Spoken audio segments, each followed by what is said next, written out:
തലയ്ക്കുമീതെ ton കണക്കിന് ഭാരമാണ് ഇടത് സർക്കാർ ചുമക്കുന്നത്. കഴിഞ്ഞ ദിവസങ്ങളിൽ തലസ്ഥാനത്ത് സംഭവിച്ച 2 ദുരന്തങ്ങൾ. ആമയിഴഞ്ചാൻതോട്ടിൽ നടന്ന മരണം അത് അതിദാരുണമാണ്. തിരുവനന്തപുരം മെഡിക്കൽ കോളേജിൽ ലിഫ്റ്റിൽ കുടുങ്ങിയ CPM നേതാവ് അത് മറ്റൊരു ദുരന്തം. അദ്ദേഹം ഭാഗ്യവശാൽ മരിച്ചില്ല എന്നേ ഉള്ളൂ. ഇതിൻ്റെ രണ്ടിൻ്റെയും ഭാരങ്ങൾ സംസ്ഥാന സർക്കാരിൽ അടിച്ചേൽപ്പിക്കുന്ന പ്രതിപക്ഷം, വലതുപക്ഷ മാധ്യമങ്ങൾ. ശരിക്കും ഈ ദുരന്തങ്ങളുടെ ഉത്തരവാദിത്തം സംസ്ഥാന സർക്കാരിനോ കോർപ്പറേഷനോ ആണോ, അതോ റെയിൽവേക്കും അതുപോലെ തന്നെ ആശുപത്രി വികസന സമിതിക്കുമാണോ? ശരിക്കും ഇതിൻ്റെ ഉത്തരവാദിത്വം ആർക്കാണ് ശ്രീനാഥ്? ഇതിൽ നിന്ന് പൂർണ്ണമായി നമുക്ക് സംസ്ഥാന സർക്കാരിനെ ഒഴിവാക്കി നിർത്താനും പറ്റില്ല, എന്നാൽ പൂർണ്ണമായി കുറ്റം പറയാനും പറ്റില്ല. ഇതാണ് സത്യത്തിൽ നമുക്ക് അനുഭവപ്പെട്ടത്. എനിക്ക് തോന്നുന്നു 2018 റെയിൽവേ അവസാനമായി ഒരു ക്ലീനിങ് നടത്തിയിട്ടുള്ളത് എനിക്ക് തോന്നുന്നു. അതായത് കഴിഞ്ഞ 6 വർഷമായി റെയിൽവേ ക്ലീനിങ് നടത്തിയിട്ടേ ഇല്ല. അതായത് ഈ അണ്ടർഗ്രൗണ്ടിലൂടെ പോകുന്ന ആ ഒരു ടണൽ ക്ലീൻ ചെയ്തിട്ടേ ഇല്ല. നമുക്കറിയാവുന്ന പോലെ റെയിൽവേ എന്ന് വെച്ച് കഴിഞ്ഞാൽ വളരെ അതീവ സുരക്ഷിത മേഖല എന്നാണ് അവർ തന്നെ അവകാശപ്പെടുന്നത് ഈ ഭാഗത്ത്. എന്നാൽ ഇതിനിടെ 3 തവണയോളം നമ്മുടെ കോർപ്പറേഷൻ അവർക്ക് നോട്ടീസ് അയക്കുകയും ചെയ്തിരുന്നതാണ്. എന്നിട്ട് പോലും ഇക്കാര്യത്തിൽ ഒരു തുറന്ന അല്ലെങ്കിൽ വിശാലമായൊരു സമീപനത്തിലേക്ക് എത്താൻ റെയിൽവേക്ക് കഴിഞ്ഞിട്ടില്ല. നമുക്കറിയാം, റെയിൽവേ ആണ് ഏറ്റവും അധികം മാലിന്യങ്ങൾ വരുന്നത്. ഇപ്പോൾ പ്ലാസ്റ്റിക് കുപ്പികൾ വരുന്നുണ്ട്, അതോടൊപ്പം സാനിറ്ററി പാഡുകൾ വരുന്നുണ്ട്, പ്ലാസ്റ്റിക് മാലിന്യങ്ങൾ ധാരാളമായി വരുന്നുണ്ട്. അതോടൊപ്പം ഈ റെയിൽവേ എഞ്ചിൻ നിർത്തിയിടുന്നതിൻ്റെ ഭാഗമായി ഡീസൽ, ഓയിൽ തുടങ്ങിയ അത്തരത്തിൽ മാരകമായ വിഷവസ്തുക്കൾ അടക്കമുള്ള അല്ലെങ്കിൽ രാസവസ്തുക്കൾ അടക്കമുള്ള സാധനങ്ങൾ കലരുന്ന ഒരു പ്രദേശം കൂടിയാണ് ഈ റെയിൽവേയുടെ അടിയിലൂടെ പോകുന്ന, ഈ പ്ലാറ്റ്ഫോമുകൾക്ക് അടിയിലൂടെ പോകുന്ന 117 മീറ്റർ ആമയിഴഞ്ചാൻതോടിൻ്റെ ഭാഗം. ആ ഭാഗം വൃത്തിയാക്കി വെക്കുന്നതിൽ റെയിൽവേക്കുള്ള ഉത്തരവാദിത്തത്തിൽ നിന്ന് റെയിൽവേ ഒളിച്ചോടി എന്ന് തന്നെ നമുക്ക് പറയേണ്ടി വരും. കാര്യം 3 തവണ നോട്ടീസ് നൽകി. ഇതിനെ തുടർന്ന് വളരെ വിശദമായി ചർച്ചകൾക്ക് വിളിച്ച സമയത്ത് പോലും റെയിൽവേ ചെയ്തതെന്ന് വെച്ച് കഴിഞ്ഞാൽ അവിടുത്തെ ഏറ്റവും താഴേക്കിടയിലുള്ള ഒരു ഉദ്യോഗസ്ഥനെയാണ് അവിടേക്ക് പറഞ്ഞു വിടുന്നത്. കാര്യം വളരെ തന്ത്രപ്രധാനമായ ഒരു പ്രദേശം കൂടിയാണ്. എന്നാൽ ഇത് ക്ലീൻ ചെയ്യേണ്ട ഉത്തരവാദിത്തം റെയിൽവേക്കുണ്ട്. ഇന്ത്യൻ റെയിൽവേ ഈ കാര്യത്തിൽ വളരെ മോശപ്പെട്ട ഒരു കഴിഞ്ഞ ദിവസം ഇത് Thampanoor railway station, central railway station, Kochuveli railway station മറ്റൊരു വലിയ സംഭവം.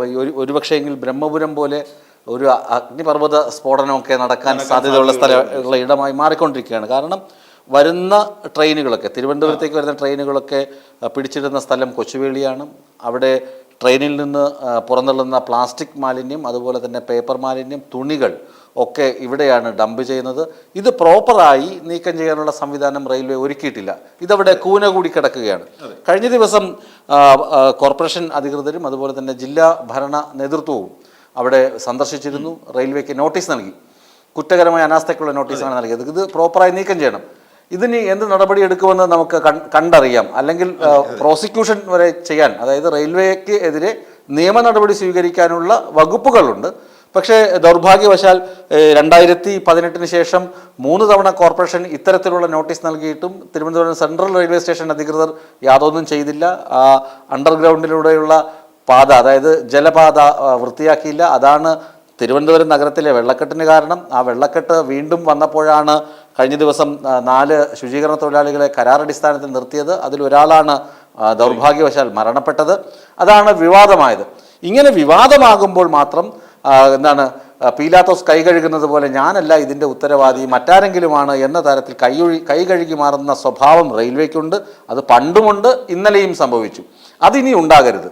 അതിന് സംസ്ഥാന സർക്കാർ കൃത്യമായ നിലപാടെടുക്കണം, കോർപ്പറേഷൻ കൃത്യമായ നിലപാടെടുക്കണം, സംസ്ഥാന ഭരണകൂടം കൃത്യമായ നിലപാടെടുക്കണം. അതിനാണ് നമ്മൾ മുൻകൈ എടുക്കേണ്ടത്. സർക്കാരിനെ കുറ്റം പറയേണ്ടത് ആ ഭാഗത്ത് മാത്രമാണ്. തീർച്ചയായും. കാര്യം ഈ കഴിഞ്ഞ ദിവസം ഇപ്പം മേയർ ആര്യ രാജേന്ദ്രനെതിരെ ശക്തമായ ഒരു മാധ്യമ ആക്രമണം നടക്കുന്നുണ്ട്. സത്യത്തിൽ അത് നമുക്ക് പറയാതിരിക്കാൻ പറ്റില്ല. കാര്യം ജോയിയുടെ മൃതദേഹം അവിടെ കൊണ്ടുവന്ന സമയത്ത് നമ്മൾ ഇത്രയൊക്കെ ചെയ്തിട്ടും രക്ഷിക്കാൻ കഴിഞ്ഞില്ലല്ലോ എന്ന് CK ഹരീന്ദ്രൻ MLA എടുക്കെ നിറകണ്ണുകളോടെ പറയുന്ന ഒരു മേയറെയാണ് നമുക്ക് കാണാൻ കഴിഞ്ഞത്. പക്ഷേ ഈ മേയറെ ഗ്രൂപ്പായിട്ട് അറ്റാക്ക് ചെയ്യുകയാണ് ചെയ്തത്. പല വലതുപക്ഷ BJP അനുകൂല ചാനലുകളും ഈ രീതിയിൽ അവർ ഓസ്കാറിന് വരെ അർഹമായ അഭിനയമാണ് അവർ കാഴ്ചവെച്ചത് എന്നൊക്കെ പറയുന്നത് അതൊന്നും നമുക്ക് അംഗീകരിക്കാൻ കഴിയില്ല. കാരണം മേയർ തിരുവനന്തപുരത്ത് ചെയ്ത നല്ല കാര്യങ്ങൾ അക്കമിട്ട് നിരത്താം. എത്ര നല്ല കാര്യങ്ങൾ. ആ പ്രായം കൊണ്ട് വളരെ ചെറിയ ആളാണ് മേയർ ആര്യ രാജേന്ദ്രൻ. എന്നാൽ പക്വത കൊണ്ട് വളരെ വലിയ ആളുമാണ്. ഒന്നോ രണ്ടോ ചില സംഭവങ്ങൾ ഒഴിവാക്കിയാൽ, ഒരുപക്ഷെങ്കിൽ ആ KSRTC ജീവനക്കാരനോട് കയ്യർത്ത സംഭവമോ അതുപോലുള്ള ഒന്നോ രണ്ടോ മൈന്യൂട്ട് സംഭവങ്ങൾ ഒഴിവാക്കിയാൽ മറ്റെല്ലാ കാര്യങ്ങളിലും ആര്യ രാജേന്ദ്രൻ ചെയ്യുന്നത് അക്ഷരാർത്ഥത്തിൽ നല്ലതാണ്. എന്തിന് ഈ KSRTC ഡ്രൈവറോട് തർക്കിക്കുന്ന അതേ സമയത്ത് തന്നെയാണ് തലസ്ഥാന നഗരത്തിന് വികസന സൂചികയിൽ ഒന്നാമത് എന്നുള്ള തരത്തിലുള്ള അവാർഡ് കിട്ടുന്നത്. അത് ഒരു മാധ്യമവും ആഘോഷിച്ചില്ല, ഒരു മാധ്യമവും മേയർ നല്ല കാര്യം ചെയ്തു എന്ന് പറഞ്ഞില്ല. തലസ്ഥാനത്തെ പാർക്കിംഗ് ഏരിയകൾ, സാഫല്യം ഷോപ്പിംഗ് കോംപ്ലക്സിന്റെ പുറകിലൊക്കെ ചെന്ന് നോക്കുക, പാർക്കിങ്ങിന് വിപുലമായ സംവിധാനങ്ങളാണ് ഒരുക്കിയിരിക്കുന്നത്. അതുപോലെ മറ്റ് പല സ്ഥലങ്ങളിലും വിപുലമായ സംവിധാനങ്ങൾ, പാർക്കിങ്ങിനാകട്ടെ, അതുപോലെ ഷോപ്പിങ്ങിനാകട്ടെ, അതുപോലെ വന്നു പോകുന്ന സ്ത്രീകൾക്കുള്ള സുരക്ഷാ സംവിധാനങ്ങളൊക്കെ ഒരുക്കുന്നുണ്ട്. ഇനി അവിടെ വേണ്ട ചില കാര്യങ്ങൾ തലസ്ഥാനവാസി എന്ന നിലയിൽ നമുക്ക് പെട്ടെന്ന് ചെല്ലുമ്പോൾ തോന്നുന്നത് ഈ ടോയ്ലറ്റ് സംവിധാനങ്ങൾ വളരെ കുറവാണ്. അതുപോലെ നിലവിലുള്ള ടോയ്ലറ്റുകൾ തന്നെ ശുചീകരിക്കുന്നതിലുള്ള പ്രശ്നങ്ങളുണ്ട്. സ്ത്രീകൾക്ക് പോകാൻ കഴിയുന്നില്ല, പുരുഷന്മാർക്കും ടോയ്ലറ്റ് സംവിധാനങ്ങൾ വളരെ കുറവാണ്. അത് മേയർ അപര്യാപ്തമാണ്. അത് മേയർ ശ്രദ്ധിച്ചാൽ നന്നായിരിക്കും. ഇനി മറ്റൊന്നാണ് നമ്മൾ പറയേണ്ട വിഷയം, മെഡിക്കൽ കോളേജിലെ അവസ്ഥ. മെഡിക്കൽ കോളേജിൽ നിരവധി ആളുകൾ വന്നു പോകുന്നുണ്ട്. സ്വകാര്യ ആശുപത്രികൾ ധാരാളം തലസ്ഥാനത്തുണ്ട്. പക്ഷേ എങ്കിലും സാധാരണക്കാരൻ മാത്രമല്ല, മിഡിൽ ക്ലാസ് മാത്രമല്ല, ഒരു നല്ല സമ്പന്നനും മെഡിക്കൽ കോളേജിനെ ആശ്രയിക്കുന്നവനാണ്. ഇത് സാധാരണക്കാരുടെ അത്താണിയാണ്, സാധാരണക്കാരുടെ ആശ്രയമാണ് സർക്കാർ ആശുപത്രികൾ എന്നുള്ള നിലയൊക്കെ മാറി. കാരണം ഏതൊരു സ്വകാര്യ ആശുപത്രിയെയും കിടപിടിക്കുന്ന തരത്തിൽ സംസ്ഥാനത്തെ സർക്കാർ ആശുപത്രികളൊക്കെ മാറിക്കഴിഞ്ഞിരിക്കുന്നു. അതിനൊക്കെ ഇടതുമുന്നണി സർക്കാരിന് രണ്ട് കൈയും കൂപ്പി തൊഴണം, അല്ലെങ്കിൽ സല്യൂട്ട് ചെയ്യണം. അത്രമാത്രം വികസിച്ചു. ശൈലജ ടീച്ചറിന്റെ കാലം മുതൽ വീണ ജോർജിന്റെ കാലത്തൊക്കെ വികസനം കുതിപ്പ് നടത്തി. ആരോഗ്യ സൂചികയിലൊക്കെ സംസ്ഥാനം ഒന്നാമതാണ്, നീതി ആയോഗിന്റെ സൂചികയിലൊക്കെ ഒന്നാമതാണ്, വികസനം ഒന്നാമതാണ്, വികസനത്തിന്റെ കാര്യത്തിലൊക്കെ ഒന്നാമതാണ്. ഇനിയിപ്പോൾ വലതുപക്ഷ മാധ്യമങ്ങൾ പറയുന്നത് പോലെ കുറച്ച് ബ്ലീച്ചിങ് പൗഡർ വാങ്ങിയതിൽ അഴിമതി, എന്തൊരു പൊട്ടത്തരാണെന്ന് ആലോചിക്കണം. സർക്കാരിന്റെ ആശുപത്രികളിലെ ചികിത്സാ സൗകര്യം അല്ല നോക്കുന്നത്. ബ്ലീച്ചിങ് പൗഡർ വാങ്ങിയതിൽ, കുറച്ച് മാസ്ക് വാങ്ങിയതിൽ, കുറച്ച് PP കിറ്റ് വാങ്ങിയതിൽ, ഇതിലൊക്കെ നമ്മൾ മേടിച്ചത് ഈ കോവിഡ് കത്തി നിൽക്കുന്ന സമയത്ത് നമുക്ക് ഇന്ന് 20 രൂപയ്ക്ക് കിട്ടുന്ന N95 മാസ്ക് നമ്മൾ 150 രൂപയ്ക്ക് മേടിച്ചിട്ടുണ്ട്. അതെ, അതൊക്കെയാണ് ഇപ്പോഴത്തെ അഴിമതി എന്ന് പറയുന്നത്. അങ്ങനെ അല്ലാതെ വികസന സൂചികയിൽ നിൽക്കുന്ന സംഭവമോ അല്ലെങ്കിൽ നല്ല ചികിത്സ ലഭിക്കുന്നു എന്ന കാര്യമൊന്നും ഇവർ മറന്നു പോകുന്നു.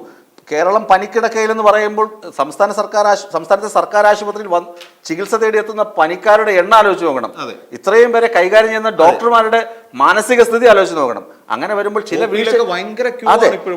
വീഴ്ചകൾ സംഭവിക്കാം. പക്ഷേ ഇങ്ങനെ ലിഫ്റ്റിനകത്ത് കുടുങ്ങുന്ന വീഴ്ച ഒരിക്കലും സംഭവിക്കാൻ പാടില്ല. അത് ആശുപത്രി വികസന അതോറിറ്റിയാണ് ലിഫ്റ്റ് ഓപ്പറേറ്റർമാർ ഉൾപ്പെടെയുള്ള ആളുകളെ നിർത്തുന്നത്. അവരുടെ ചുമതലയൊക്കെ അവർക്കാണ്. ആശുപത്രി വികസന അതോറിറ്റിക്ക് ഇവിടെ വൻ വീഴ്ച സംഭവിച്ചു. 3 പേരെ സസ്പെൻഡ് ചെയ്തത് കൊണ്ട് മാത്രം ഈ പ്രശ്നം അവസാനിക്കുന്നില്ല. ഇത് ഒരു കൈകഴുകലായി ചിത്രീകരിച്ചാൽ തന്നെയും അത് വളരെ മോശം തന്നെയാണ്. കാര്യം ഈ രവീന്ദ്രൻ എന്ന് പറയുന്ന ആള് 42 മണിക്കൂർ, അതായത് 24 കഴിഞ്ഞു 48 മണിക്കൂറിലേക്ക് പോവാണ്, അതിന്റെ ഇരട്ടിയിലേക്ക് പോവുകയാണ്. അപ്പൊ 2 ദിവസം പൂർത്തിയാകുന്നതിലേക്ക് പോയിക്കൊണ്ടിരിക്കുന്ന സമയത്താണ് ആ പാവം പിടിച്ച മനുഷ്യനെ രക്ഷപ്പെടുത്തി. അത് വായിച്ചപ്പോൾ, അദ്ദേഹത്തിന്റെ അനുഭവം വായിച്ചപ്പോൾ രസകരമായ സംഭവം, അദ്ദേഹം ലിഫ്റ്റിനകത്ത് കയറി. കാരണം എക്സ്റേ എടുത്തിട്ട് 2ാം നിലയിൽ പോകണം. ലിഫ്റ്റിനകത്ത് കയറി, ലിഫ്റ്റ് സ്റ്റാർട്ട് ചെയ്തു, പെട്ടെന്ന് സ്റ്റക്കായി. രണ്ട് നിലകൾക്കിടയിലാണ് സ്റ്റക്കായത്. ഡോർ അടഞ്ഞു കിടക്കുന്നു. കുറച്ചു നേരം വാതിലിൽ തട്ടി, അലാറം അടിച്ചു നോക്കി, മൊബൈൽ യൂസ് ചെയ്ത് മൊബൈൽ റേഞ്ച് കിട്ടുന്നില്ല. പെട്ടെന്ന് കറണ്ട് പോയി. അപ്പോൾ ഇയാൾക്ക് മനസ്സിലായി ഇയാൾ കുടുങ്ങിയെന്ന് മനസ്സിലായി. മൊബൈൽ നിലത്ത് വീണ് പൊട്ടി. അങ്ങനെ യാതൊരു രക്ഷയില്ല. കുറേയൊക്കെ ഇടിച്ചു, ക്ഷീണിച്ചു, പിന്നെ ഉറങ്ങിപ്പോയി. എണീറ്റപ്പോലെ എല്ലാം ഇരുട്ടാണ്.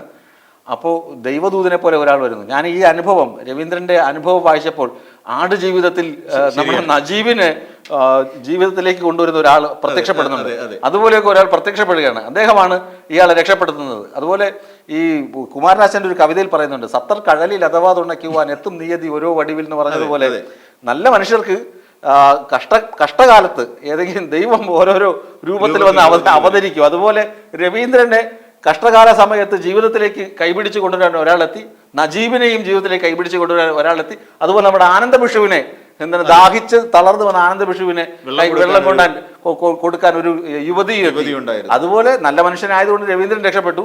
ഇതുപോലെ രവീന്ദ്രൻ മരിച്ചു പോയിരുന്നെങ്കിലോ, അല്ലെങ്കിൽ രവീന്ദ്രൻ അല്ല അദ്ദേഹം തന്നെ സൂചിപ്പിക്കുന്നുണ്ട്, തനിക്ക് പകരം ഒരു ഗർഭിണിയായ യുവതിയോ ക്യാൻസർ പേഷ്യന്റ് ആയിരുന്നെങ്കിൽ എന്തായിരിക്കും, ഹൃദ്രോഗിയായിരുന്നെങ്കിലും ആ ഒരൊറ്റ സമയത്തെ പാനിക് അറസ്റ്റ് മതി, പാനിക് അറ്റാക്ക് മതി. തീർച്ചയായും. അപ്പം ആ ഒരു ലിഫ്റ്റിൽ കുടുങ്ങി പോകുമ്പോൾ നമ്മൾ എത്ര ധൈര്യശാലിയാണെന്ന് പറഞ്ഞാൽ ലിഫ്റ്റിൽ ഒരു 5 മിനിറ്റ് കുടുങ്ങി കഴിയുമ്പോൾ നമ്മുടെ മാനസികാവസ്ഥ തകിടം മറിയും.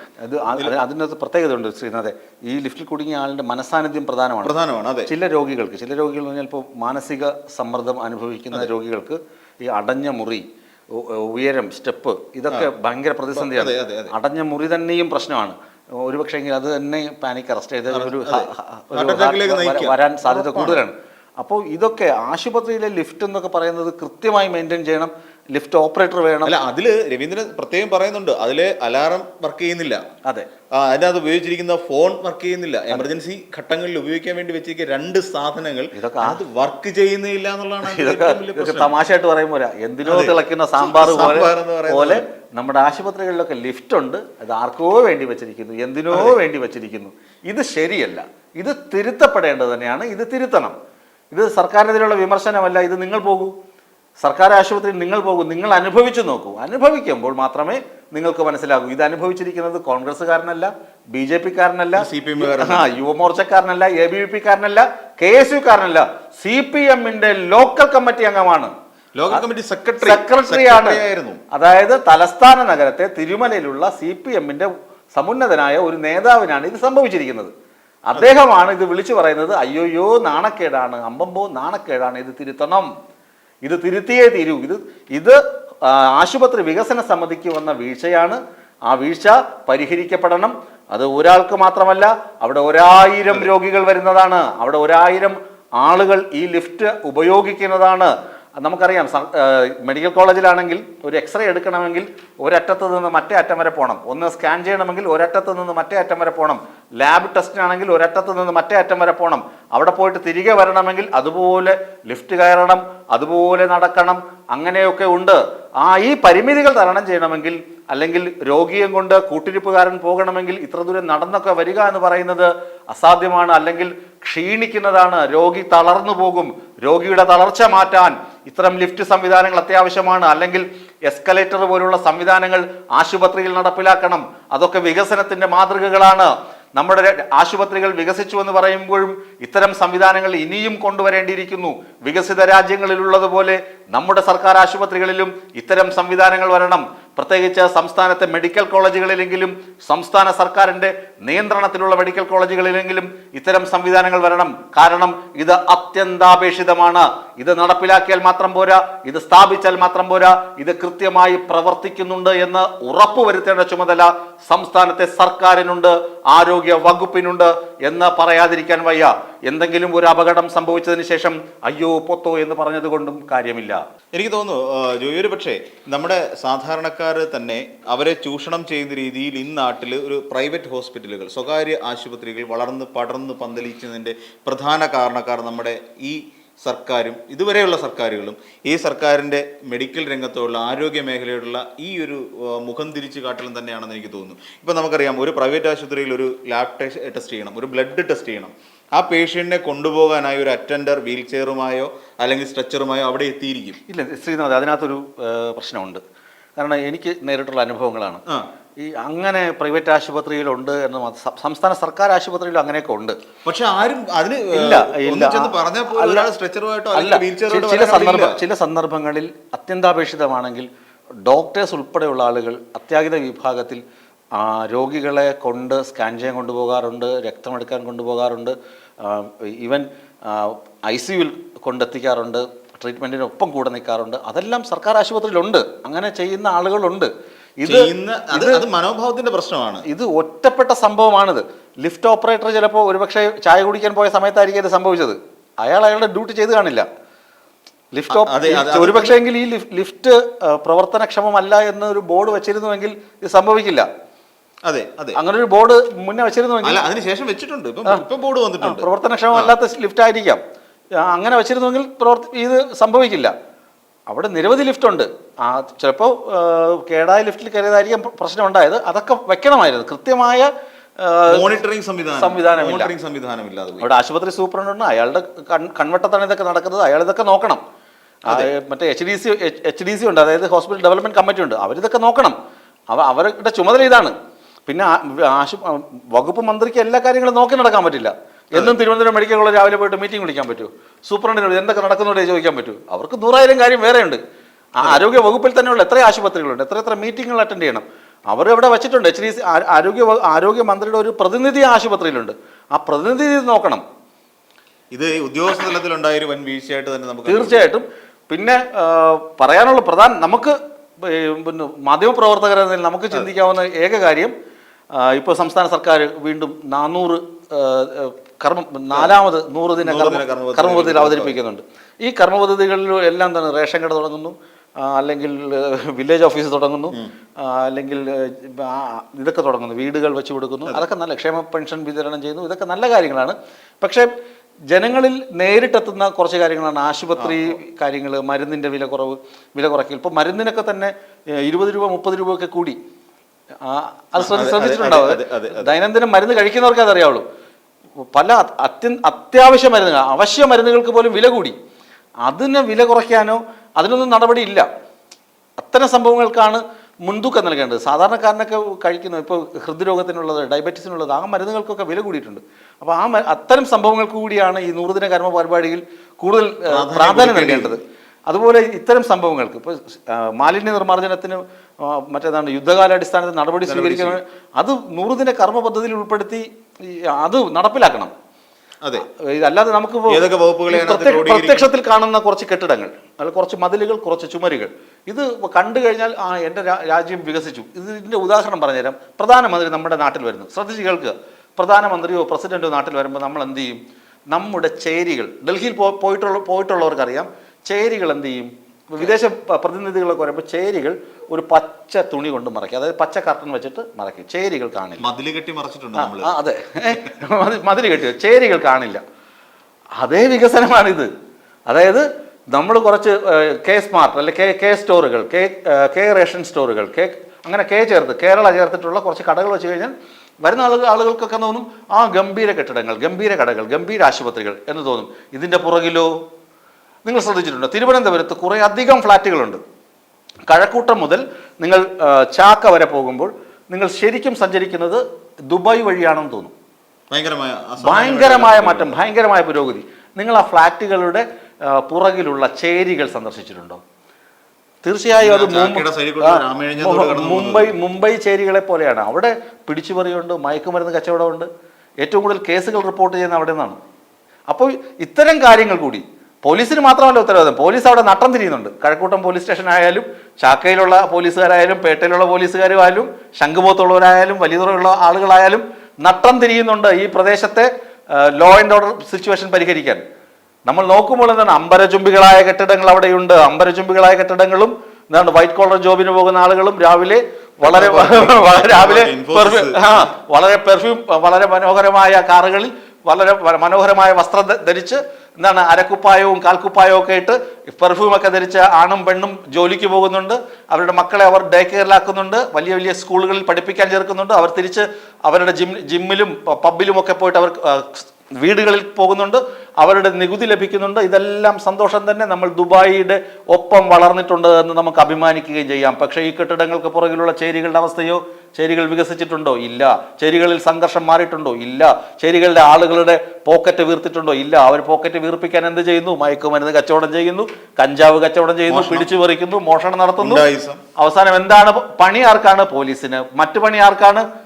രാഷ്ട്രീയക്കാർക്ക്. ഇതൊക്കെ പരിഹരിക്കണം. അപ്പോൾ നമ്മൾ കർമ്മ പദ്ധതി ആസൂത്രണം ചെയ്യുമ്പോൾ ഇത്തരക്കാരെ കൂടി ഐഡന്റിഫൈ ചെയ്യണം. ഇത്തരക്കാർക്ക് കൂടി ഗുണമുണ്ടാകുന്ന പദ്ധതികളാകണം ആസൂത്രണം ചെയ്ത് നടപ്പിലാക്കേണ്ടത്. അല്ലാതെ അവിടെ അങ്ങിങ്ങായി 24 34 റേഷൻ കടകൾ തുറന്നത് കൊണ്ടോ, അല്ലെങ്കിൽ അവിടെ 1000 പേർക്കോ 10,000 പേർക്കോ വീടുകൾ പണിതു കൊടുത്തത് കൊണ്ടോ ആകെ ഉണ്ടാകുന്ന നേട്ടം നമ്മുടെ കേരളം എന്തായി മാറും? കോൺക്രീറ്റ് കെട്ടിടങ്ങളുടെ നാടായി മാറും. വളരെ മനോഹരമായ ഭംഗിയുള്ള നാടായി മാത്രം മാറും. ഈ ഭംഗിക്ക് പിറകിൽ ചേരികൾ അവശേഷിക്കും എന്നതിൽ തർക്കമില്ല. ഇങ്ങനെയുള്ള ലിഫ്റ്റുകളുടെ അപകടങ്ങളും ഇങ്ങനെയുള്ള ആമയിഴഞ്ചാൻ തോടുകളിൽ നടക്കുന്ന അപകടങ്ങളും ആവർത്തിച്ചു കൊണ്ടേയിരിക്കും. അപ്പോഴും സർക്കാരിനെ വലതുപക്ഷ മാധ്യമങ്ങൾ കല്ലെറിഞ്ഞുകൊണ്ടിരിക്കും. അപ്പോഴും നമ്മുടെ മേയർ പൊട്ടിക്കരഞ്ഞുകൊണ്ടിരിക്കും. അപ്പോഴും നമ്മുടെ പ്രതിപക്ഷം ആർത്ത് ചിരിച്ചുകൊണ്ടിരിക്കും. അടുത്ത തവണ അവർക്ക് വോട്ട് കൂടുതൽ കിട്ടുമെന്ന ആർത്തി മൂത്തുകൊണ്ടിരിക്കും. ഇതിൽ തർക്കമുണ്ടോ ശ്രീനാഥേ? ഒരിക്കലുമില്ല. പ്രതിപക്ഷം ഓരോ തവണ ഉണ്ടാകുന്നതിനെയും പ്രതിപക്ഷം വളരെ വലിയ വായിൽ കൊട്ടിഘോഷിച്ചുകൊണ്ടിരിക്കുകയാണ്. ഇതിന് ചുക്കാൻ പിടിച്ചുകൊണ്ട് അല്ലെങ്കിൽ ഇതിന് അവർക്കൊപ്പം നടക്കാൻ സത്യത്തിൽ ഇവിടുത്തെ മാധ്യമങ്ങളും തയ്യാറാണ്. എങ്ങനെ സർക്കാരിനെ തേക്കാം, സർക്കാരിനെ കുറിച്ച് എങ്ങനെ ദുഷ്പ്രചരണങ്ങൾ നടത്താം എന്നത് മാത്രമാണ്. ഇപ്പം നമ്മൾ ഏത് ചാനൽ നോക്കിയാലും ഏത് പത്രം വായിച്ചു കഴിഞ്ഞാൽ അത് മാത്രമാണ് നടക്കുന്നത്. ഈ കഴിഞ്ഞ ദിവസം ഈ മാധ്യമങ്ങൾക്കെതിരായിട്ട് ഞങ്ങൾ മാധ്യമങ്ങൾ ബഹിഷ്കരിക്കുന്നു എന്ന് പറയുന്ന സംഭവം വരെ തിരുവനന്തപുരത്ത് ഉണ്ടായിട്ട് 5000-ലധികം പത്രങ്ങൾ മാതൃഭൂമിയുടെ സർക്കുലേഷനിൽ കുറവുണ്ടായിട്ടുണ്ട്. ഇതിനെക്കുറിച്ച് ഇടയ്ക്ക് മുഖ്യമന്ത്രി എല്ലാവരും ചീത്ത വിളിക്കും, കടക്ക് പുറത്ത് അങ്ങനെ പറഞ്ഞു ഇങ്ങനെ പറഞ്ഞു. വി.ഡി. സതീശൻ ഒരു മാധ്യമ സമ്മേളനത്തിൽ കേട്ടായിരുന്നു, മിണ്ടാതിരുന്നോളൂ അല്ലെങ്കിൽ കഴുത്തിന് പിടിച്ച് പുറത്താതിരുന്നോളൂ എന്ന് പറഞ്ഞാൽ അതിനെ എടുത്ത് കൊണ്ടുവന്ന് മിണ്ടാതിരുന്നോളൂ. ശ്രദ്ധിച്ചായിരുന്നു. അതെ, ഈ വലതുപക്ഷ ചായ്വ് എന്ന് പറയാനുള്ള പ്രധാനപ്പെട്ട കാരണം ഞാൻ അപ്പോഴേക്കും മാധ്യമപ്രവർത്തകമായിരിക്കും. കാരണം ഒരു ചർച്ചയില്ല പറഞ്ഞത് വി.ഡി. സതീശൻ. അതെ, വി.ഡി. സതീശനെ പോലുള്ള ലോക ഉടായ്പ ഇല്ല. കേരളത്തിലെ പ്രതിപക്ഷ നേതാക്കളിൽ കേരളം കണ്ട ഏറ്റവും മോശപ്പെട്ട പ്രതിപക്ഷ നേതാവ് വി.ഡി. സതീശൻ. ആദ്യം വിചാരിച്ചു ചെന്നിത്തലയായിരിക്കും കരുതി. ചെന്നിത്തലയ്ക്ക് നമ്പർ 1 പ്രതിപക്ഷ നേതാവായിരുന്നു ഇയാളെ അപേക്ഷിച്ച് നോക്കുമ്പോൾ ചെന്നിത്തലയൊക്കെ ദൈവമായിരുന്നു. ഇയാൾ കഴിഞ്ഞ ദിവസം പറയണം, ഇത് എന്റെ പത്രസമ്മേളനം, മിണ്ടാതിരിക്കുക, ഞങ്ങൾ സീരിയസ് കാര്യം സംസാരിക്കാൻ. എടാ, ഇതുപോലെ സീരിയസ് കാര്യം സംസാരിക്കാനല്ലേ പിണറായി വിജയൻ വന്നിരിക്കണം. അപ്പോൾ മിണ്ടി കഴിഞ്ഞപ്പോൾ മിണ്ടരുതെന്ന് പറഞ്ഞതാണ്. കടക്ക് പുറത്ത് എന്ന് പറഞ്ഞതിന്റെ സിറ്റുവേഷൻ കൂടെ ആലോചിക്കില്ല. ഇത് എങ്ങും ചർച്ച ചെയ്യപ്പെട്ടിട്ടില്ല. എന്തുകൊണ്ട് മാധ്യമങ്ങളോട് കടക്ക് പുറത്ത് എന്ന് മുഖ്യമന്ത്രി അല്ലെങ്കിൽ അന്ന് പിണറായി വിജയൻ പറഞ്ഞു, അതിനെക്കുറിച്ച് ഒരു മാധ്യമത്തിലും ചർച്ചയാണ്. എന്തുകൊണ്ടാണ് ആ പറയാനിടയായ സാഹചര്യം? ഒരു രഹസ്യമേ വിളിച്ചൊരു മീറ്റിംഗിനിടയിലേക്ക് മാധ്യമങ്ങൾ ഇരച്ചു കയറിയപ്പോഴാണ് ഇവരോട് ആരാണ് പറഞ്ഞതെന്ന് കോടിയേരി ബാലകൃഷ്ണനോട് കൃത്യമായി പിണറായി വിജയൻ ചോദിക്കുന്നത് നമുക്ക് കേൾക്കാം. അതിനകത്ത് നിന്ന് മാധ്യമങ്ങളെ ആരാണ് വിളിച്ചത്? അപ്പം കോടിയേരി ബാലകൃഷ്ണൻ വളരെ സൗമ്യനായി എന്നിട്ട് പറയും ഇത് അവരെ വിളിക്കേണ്ട ആവശ്യമില്ലല്ലോ. അപ്പോഴും മാധ്യമങ്ങൾ ഇദ്ദേഹത്തിന്റെ പിന്നാലെ കൂടുകയാണ്. അപ്പോഴാണ് പറയുന്നത് കടക്ക് പുറത്ത് ഇവിടെ നിങ്ങളെ വിളിച്ചിട്ടില്ല എന്ന് പറയുന്ന ഒരു അവസ്ഥ പിന്നീട് എങ്ങും ചർച്ച ചെയ്യപ്പെട്ടിട്ടില്ല. ഇവിടെ നേരത്തെ സൂചിപ്പിച്ച പോലെ പത്രസമ്മേളനത്തിന് വിളിച്ചു വരുത്തി നിർത്തുന്ന മാധ്യമപ്രവർത്തകരെ അധിക്ഷേപിക്കുകയാണ്. നിങ്ങൾ മര്യാദ ഈ രീതിയിൽ ഇതൊക്കെയാണ് ഞങ്ങൾ പറഞ്ഞു വരുന്നത്. ഇതൊക്കെയാണ് ഇവിടുത്തെ അവസ്ഥ. അപ്പോ ഭരണപക്ഷം ചെയ്യുന്ന നല്ല കാര്യങ്ങൾ ഒരുപാടുണ്ട്. ഈ ആമയിഴഞ്ഞ തോടും മെഡിക്കൽ കോളേജും വെച്ചിട്ട് ഭരണപക്ഷത്തെ അളക്കേണ്ടതില്ല. കുറച്ചുകൂടി കരുതലോടെ മുന്നോട്ട് പോകേണ്ട സമയം കൂടിയാണ്. ഒരു ഉത്തരവാദിത്വമാണ് ഇപ്പോൾ സർക്കാരിന് മുമ്പിലുള്ള ഒരു വലിയ ഉത്തരവാദിത്വമാണ്. കാര്യം ഇങ്ങനെ 2 ദുരന്തങ്ങൾ കൺമുമ്പിൽ സംഭവിച്ചു കഴിഞ്ഞു. അതും ഭരണസ്ഥിര കേന്ദ്രത്തിനടുത്ത് തന്നെ. തമ്പാനൂർ റെയിൽവേ സ്റ്റേഷൻ എന്ന് പറഞ്ഞാൽ സെക്രട്ടേറിയറ്റിൽ നിന്ന് വളരെ ദൂരത്തൊന്നുമല്ല. അപ്പം ഇത്രയും അടുത്ത് സംഭവിച്ച ഒരു കാര്യത്തിൽ ഇനി നാളെ ഇതുപോലെ ഒരു ദുരന്തം നമ്മുടെ നാടിന് ഉണ്ടാവാൻ പാടില്ല. അതാണ് നമ്മുടെ സാമാജികർ മിക്കവാറും യാത്ര ചെയ്ത ട്രെയിനിലാണല്ലോ. അതെ, അവർ പോകുന്ന സ്ഥലം കൂടിയാണ്. അപ്പം ഇങ്ങനെ ഇനി നാളെ ഒരു ജോയി ഉണ്ടാവാൻ പാടില്ല നമ്മുടെ കേരളത്തിന്. നാളെ അല്ലെങ്കിൽ വേറെ ജോയി മാരായമുട്ടൻ ജോയിയുടെ കാര്യമാണ് പറഞ്ഞത്. BS ജോയിയുടെ കാര്യമല്ല. അപ്പോൾ ഇവിടെ സത്യത്തിൽ റെയിൽവേ ഇക്കാര്യത്തിൽ വളരെ ശക്തമായ ഒരു നിലപാട് തന്നെ സ്വീകരിച്ച് ഈ മാലിന്യങ്ങൾ എത്രയും വേഗം നീക്കം ചെയ്യണം. കാര്യം ഇനിയും മാലിന്യങ്ങൾ അടിഞ്ഞുകൂടും. നമുക്ക് തിരുവനന്തപുരം നഗരത്തിലുള്ള എല്ലാവരെയും ബോധവൽക്കരിക്കാൻ പറ്റില്ല. അല്ലെ പിന്നെ നിരീക്ഷണ ക്യാമറകൾ വെക്കുന്നതുകൊണ്ട് മാലിന്യം എറിയാതിരിക്കില്ല. ഇവിടെ സ്ഥിരമായി തിരുവനന്തപുരത്തിന്റെ ഒരു അറിയാവുന്നതുകൊണ്ട് നമുക്ക് ചിന്തിക്കാവുന്ന ഒരു കാര്യമാണ്.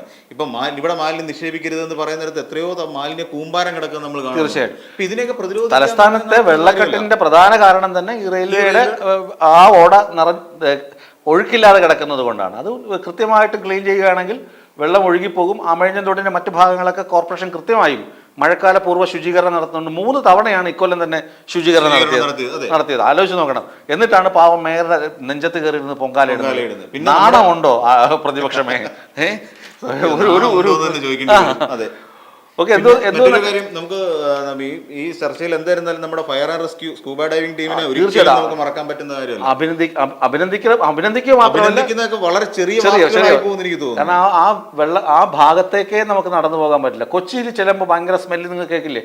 അതിന്റെ 100 ഇരട്ടി സ്മെല്ലാണ്, നാറ്റമാണ്, ദുർഗന്ധമാണ് ഈ ആമഴഞ്ചൻ തോടിന്റെ ഭാഗത്തുകൂടി അതിന്റെ ഈ കരയിലുള്ള ഹോട്ടലിൽ നിന്ന് ഒരു ഗ്ലാസ് വെള്ളം അല്ലെങ്കിൽ ഒരു ചായ മേടിച്ച് കുടിക്കാൻ പോലും പ്രയാസമാണ്. അപ്പൊ അവിടെയാണ് ഇത്രയും മണിക്കൂറുകൾ അവർ ഈ ജോയ് എന്ന ചെറുപ്പക്കാരനെ രക്ഷിക്കാൻ വേണ്ടി ആ വെള്ളത്തിൽ മുങ്ങിയും പൊങ്ങിയും ഒക്കെ കിടന്ന് പരിശ്രമിച്ചത്. അവരുടെ പരിശ്രമം ദൈവതുല്യമായ ദൈവികമായ ഒരു ജോബാണ്, ദൈവികമായ ജോലിയാണ് അവർ ചെയ്തത്.